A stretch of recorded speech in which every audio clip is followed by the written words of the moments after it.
Last time on Syberia. Puzzles! I liked it. Phone call. Hello, Kate Walker here.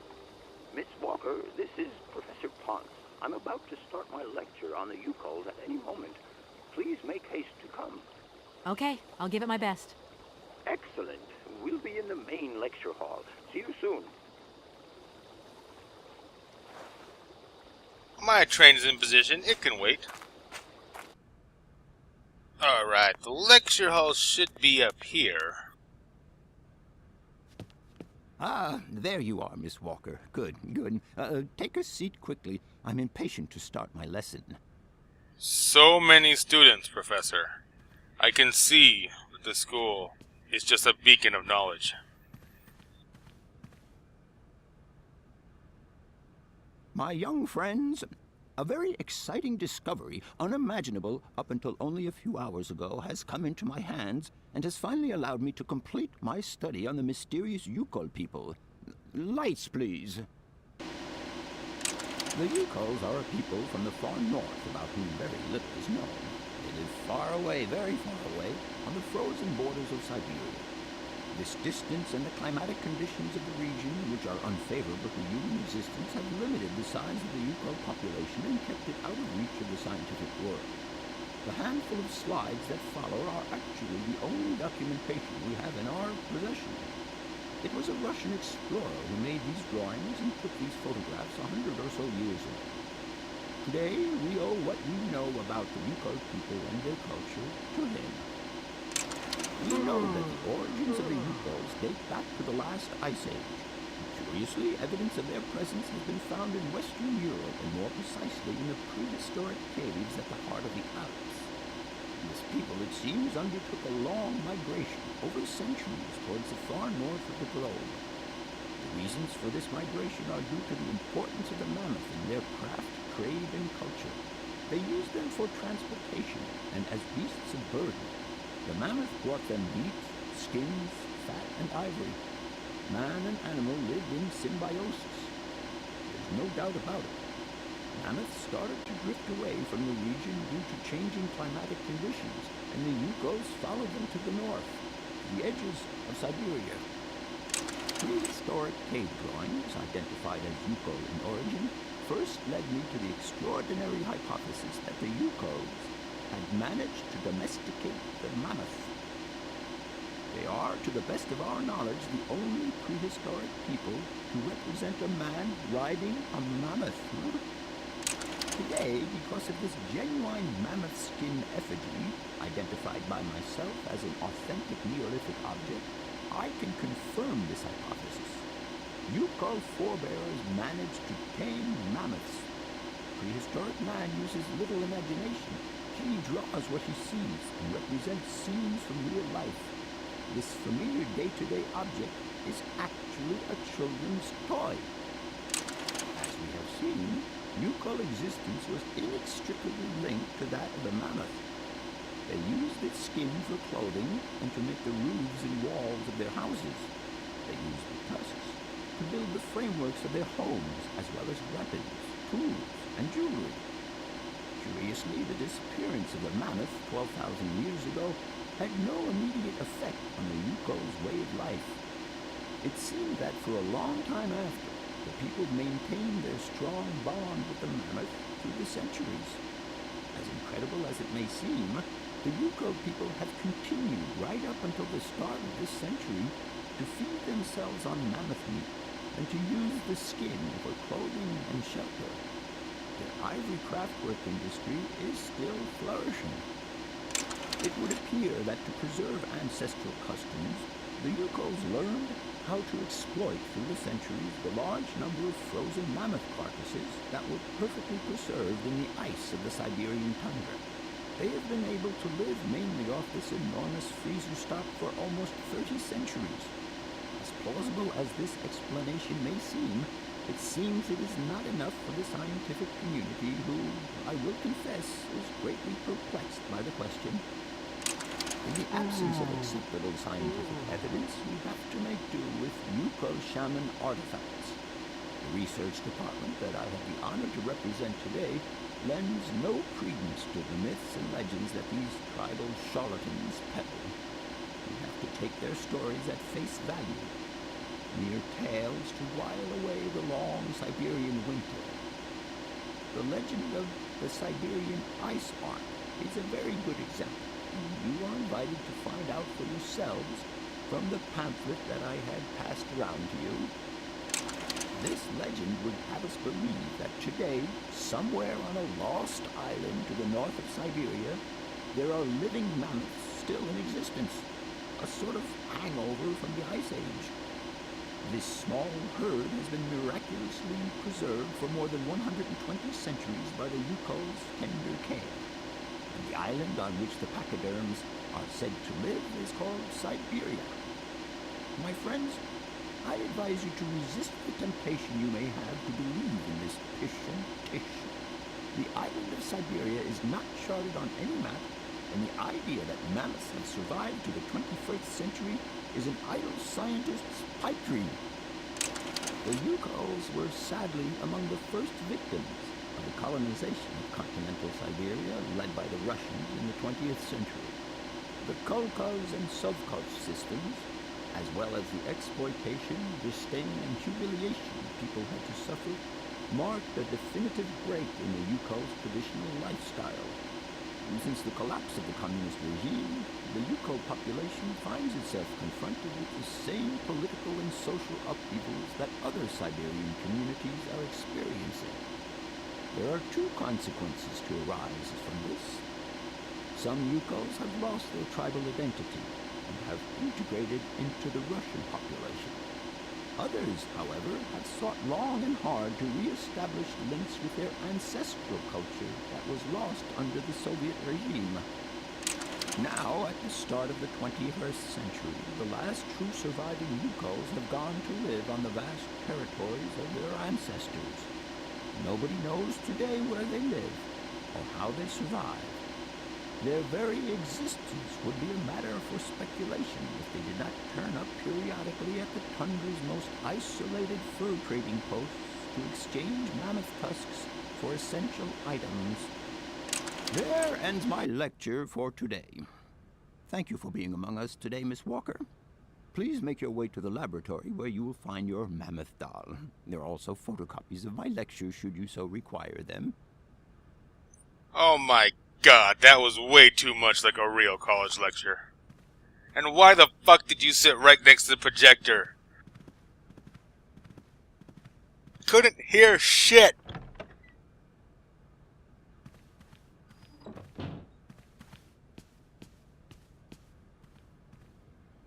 Although the guy sleeping through the entire thing was a nice touch.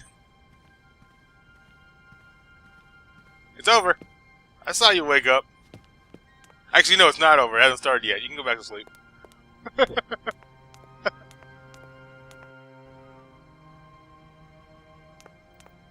Although it is interesting, now we've revealed why Syberia is spelled with a Y.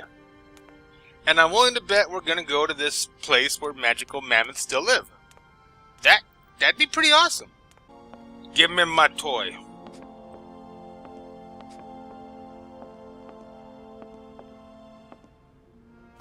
Yoink.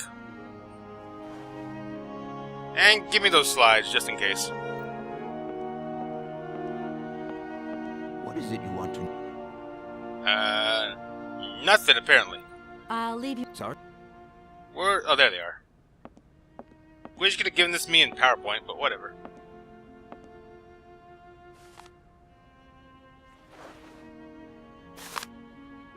Ooh, the Legend of the Ivory Ark. The last ice age ended when the planet warmed up. This sudden climatic change threatened the existence of many animal species, including mammoths inhabiting the far northern Siberian wastes. It is said that the Yukol peoples decided to follow Noah's example and build an enormous ark to try and preserve the mammoth's existence. They lived in symbiosis with the pachyderm, which was at the heart of their religious worship. The ship was constructed entirely from mammoth tusks. A small herd of mammoths were installed on board with enormous quantities of fodder. The control of the ship was entrusted to a handful of particularly intrepid Yukol clans. Their mission was to take the animals to the other lands with pastures more befitting to their survival. One day, 50 summers later, as legend would have it, the Ark returned to its starting point. The Yukols were astonished to find nobody aboard apart from the carcasses of several mammoths, perfectly preserved in the ice encasing the ship. The clansmen believed this was a mysterious sign from the gods, and they ate the mammoths in a memorable feast. 1 week later, the Ark set sail once more, carried away by the currents. Again it returned half a century later, with not a soul on board, except more well-preserved frozen mammoth carcasses.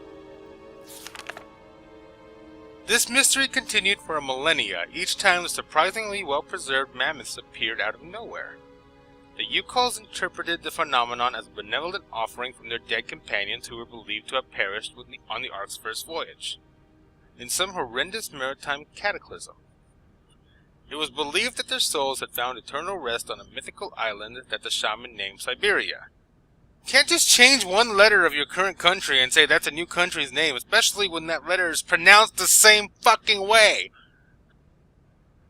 Anyway, they had constructed a whole religion around this belief with rites and customs punctuated by the periodic appearances of the phantom ships and its precious cargo. For centuries, nothing changed the Ark's mysterious cycle.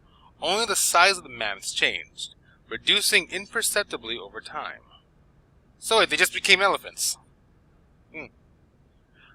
Until one day, 100 years ago, the Ark returned earlier than expected. It was empty.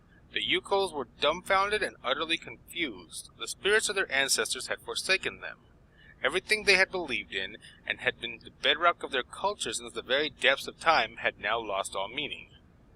The most fanatical believers noted that the frequency of the appearances had in fact increased, and maintained that there was still hope as long as the Ark continued its return journeys from the unknown.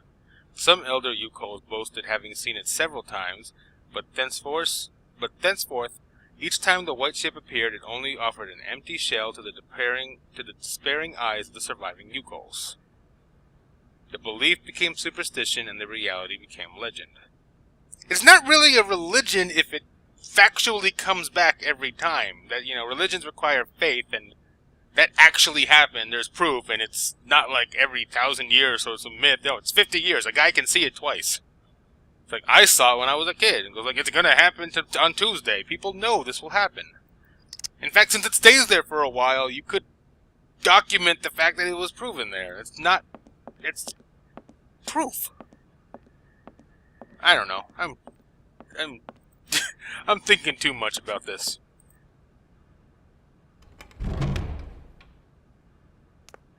I need to go get my robot to drive my clockwork train.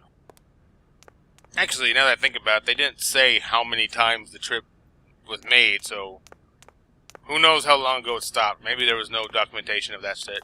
I could be completely wrong. I have returned to train, and, well, I want to put this mammoth back where it belongs. Or talk to him. Everything okay? Yes, Kate Walker. I am waiting to continue our journey. Okay, bye. I'm off, Oscar. See you later. Yes, Kate Walker.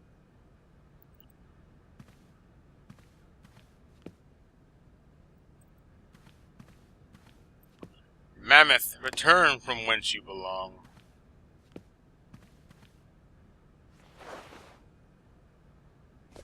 I hadn't really considered the whole fact that there was a person writing that.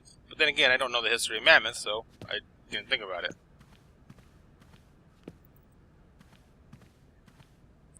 Are we actually able to leave right now?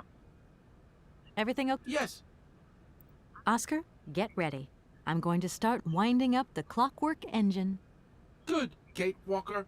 Then we can carry on our journey. An engineer prides himself On punctuality. I know, Oscar, I know. I'm off, Oscar. Yes. Alright then. See you, robot boy.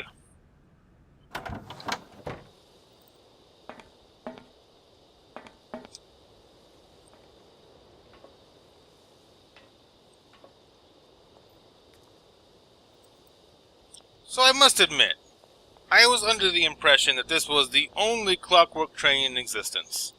A new marvel. And yet there are these... I guess I must be wrong because these exist everywhere, apparently. To charge them, somehow.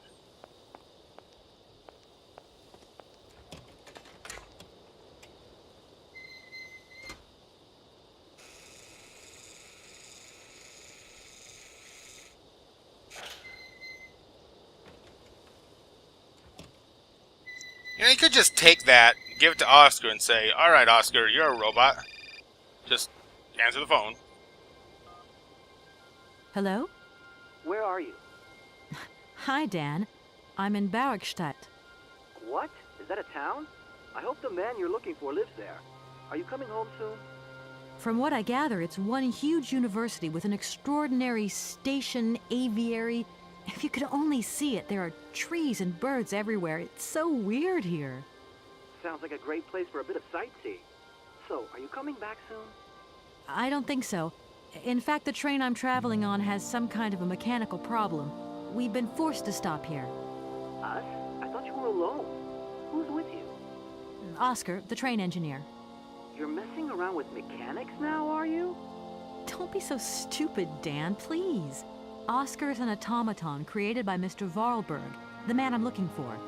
And he's not any old robot. He's a sophisticated butler type, if you see what I mean. He's a bit obsessive as well. Kate, I don't know what they're feeding you in Europe, but don't you think it's time that you came home? But my mission still isn't finished. To hell with your mission. I don't know why you accepted it in the first place. If you just stuck to the middle of the road, then we wouldn't be in this mess. We? If there's any mess, it's me who's in it. And while I'm trying to come to grips with strange towns, you, my darling, are sitting at home on your butt. I seem to remember we had nothing against my departure. It was only going to be 2 or 3 days, Kate. Please, try to put yourself in my shoes. Your shoes. Not only do I have to fit myself into your diary, but I've got to get myself into your shoes as well? Is there anywhere else Sir would like me to put myself while we're on this subject? Look, I don't want to talk about it now. Call me back when you calm down. I was perfectly calm before I picked up your call. I only wanted a few words of encouragement, not your disdain. Was that too much to ask? You can be such a selfish... Takes one to know one, sweetheart.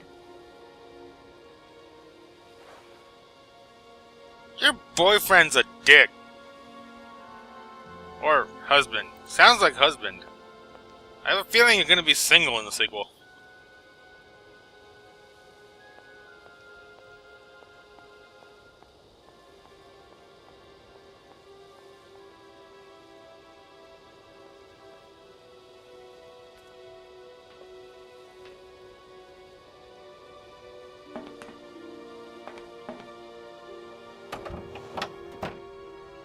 What is it with microids games and hating boyfriends? Everything... Yes. Let us go! Oscar, if you tell me one more time something's missing, I'll... Everything is ready. Take your seat, Kate Walker. We are leaving. Okay...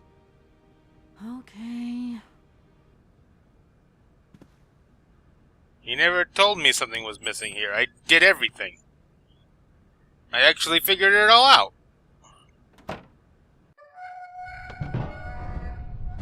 Away we go!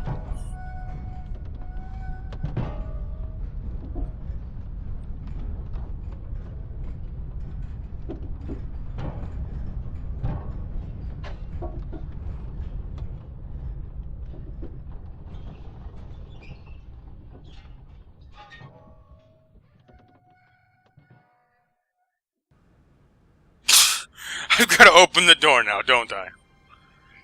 Yeah, I'm fairly certain I do. That was such a grandiose trip, too.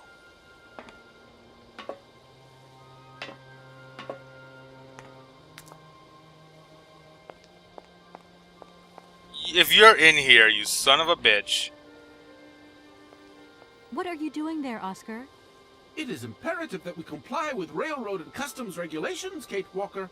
Oscar, don't you think we could drop the trifling details once and for all?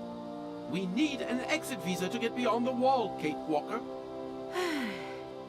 And you wouldn't know where I could get one of them from, would you? There is usually some form of authority stationed at a guard post that is strategically positioned to issue such a visa. So, give me a visa.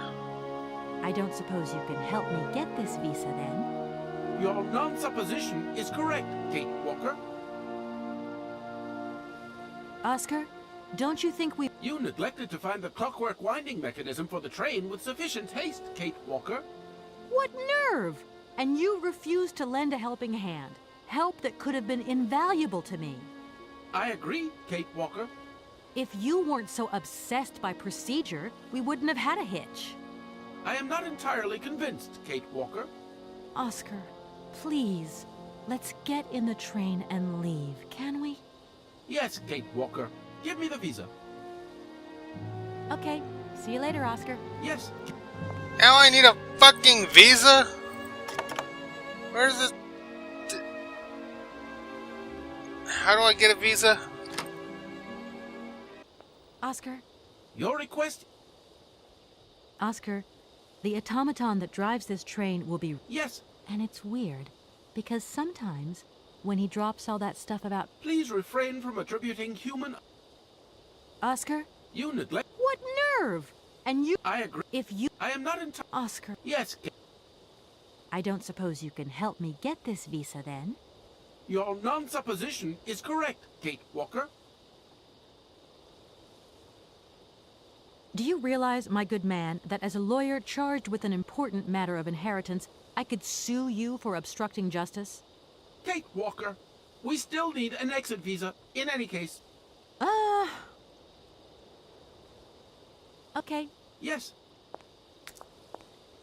This fucking robot making me go all the way back. Why didn't you tell me I needed a damn exit visa? I could have got that ready long ago, just like I did the last one. That's probably going to be a thing, too. I need an exit visa from every place. I'm sorry to disturb you. What? Okay, let's get the story straight. My train has left your station, so it won't disturb your peace and quiet. The train and the station, mate? But, I mean... Go figure. Reckon a game.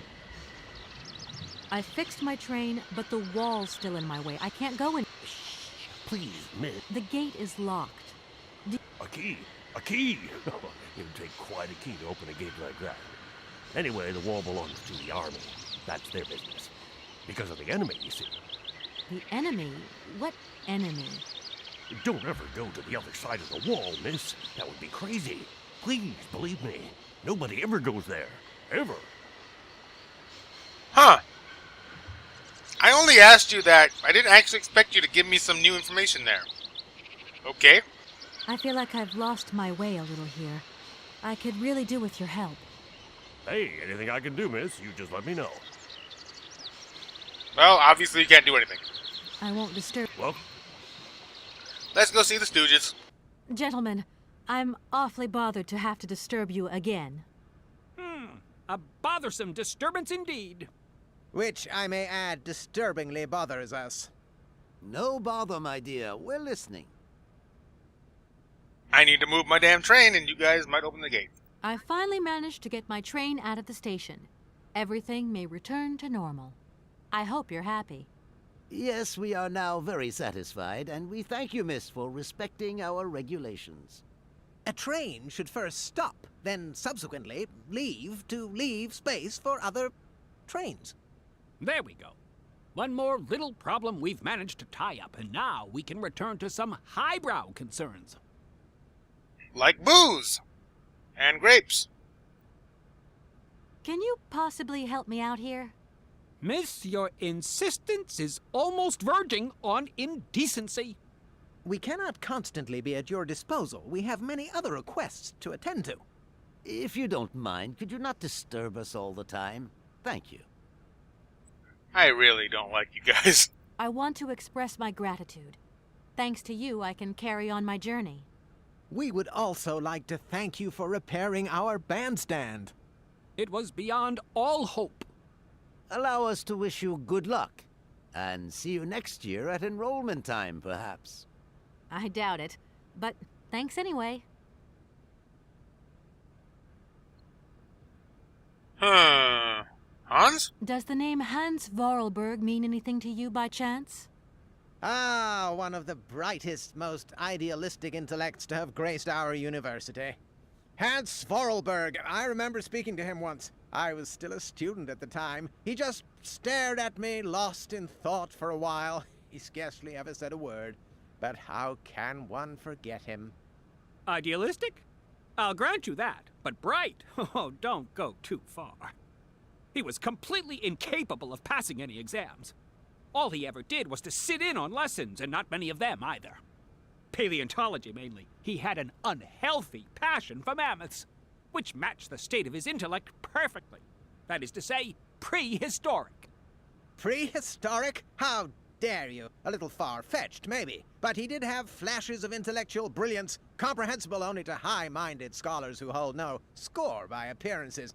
My dear colleague, your hasty conclusions are somewhat cavalier. My assessment is wholly accurate. The boy was a little odd. You must concur if my father, who was rector of the university at the time, had not shown great indulgence towards him. Hans Vorarlberg would have never attended this establishment. What about the bandstand, then? Is that the work of a deranged mind? Even after all these years, you are still jealous of it. My dear colleagues, I beseech you, let's show some decorum. We have a visitor. What do you want with Hans Vorarlberg, miss? Are you a member of his family? No, not at all. I'm looking for him to clear up an inheritance matter. Is he still here? What? Here? At the university? No, not at all. He left a long time ago. Yes, a very long time ago. The very year I was nominated to this position, in fact. Almost 50 years ago already. The poor soul moved on once he learned all he needed to know about mammoths. Ah, this establishment was never quite the same after his departure, it must be said. You mean to say it was never as bad? All that oddball brought to this university was his misplaced fantasies. Gentlemen, let's try to retain the calm and level-headedness that befits our position. That was actually interesting information. You, righty. Fuck you. Here we are, busy And thank. Well, I know things now, but I still don't have a visa.